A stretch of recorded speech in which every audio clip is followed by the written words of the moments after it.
Entre 2017 et 2019, le Comité sénégalais de lutte contre les violences faites aux femmes a reçu près de 4000 dossiers sur la recrudescence des cas de violence basés sur le genre. Une alerte sur le respect des droits de l'homme qui stipule dans l'article 4 de la Charte africaine des droits de l'homme et des peuples de l'Union africaine que la personne humaine est inviolable, tout être humain a droit au respect de sa vie et à l'intégrité physique et morale de sa personne, nul ne peut être privé arbitrairement de ce droit.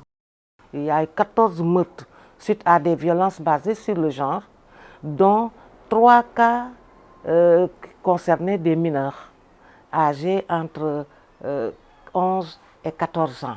Et 2 femmes, 2 d'entre elles étaient en état de grossesse.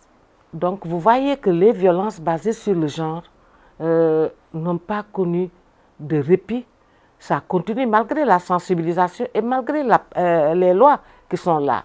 Malgré plusieurs lois et règlements établis, les États comme le Kenya, la République démocratique du Congo, la Tunisie ou le Mali, en proie à des crises multiformes, font face à une recrudescence des cas de non-respect des droits de l'homme. Aussi, pour Karine Kaneza Nantulia, directrice du plaidoyer pour l'Afrique à Human Rights Watch, l'importance d'une protection renforcée des droits humains en Afrique prend tout son sens à un moment où plusieurs pays sont confrontés à des crises aiguës en matière de droits humains. Nous avons une Cour africaine, nous avons un Parlement panafricain, nous avons une Commission africaine des droits de l'homme et des peuples. Nous voyons une régression en fait, une érosion de cette volonté politique qui existait. Ce qui nous laisse, alors ce qui nous donne, nous, un défi.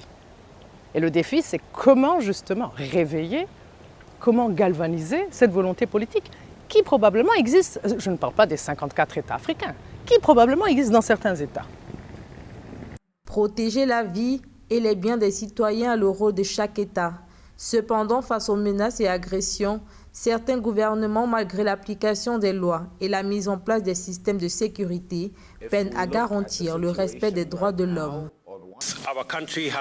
Notre pays a connu de graves actes d'anarchie, une violence généralisée, des pillages, une invasion de propriétés privées par des personnes profitant des manifestations politiques convoquées par l'opposition.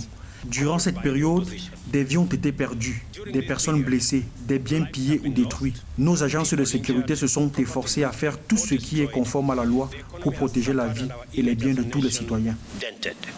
Pour mieux garantir le respect des droits humains, certains experts recommandent la mise en œuvre des résolutions prises sur certains pays par la Commission africaine des droits de l'homme à travers la création d'un programme des droits humains axé sur les personnes en Afrique.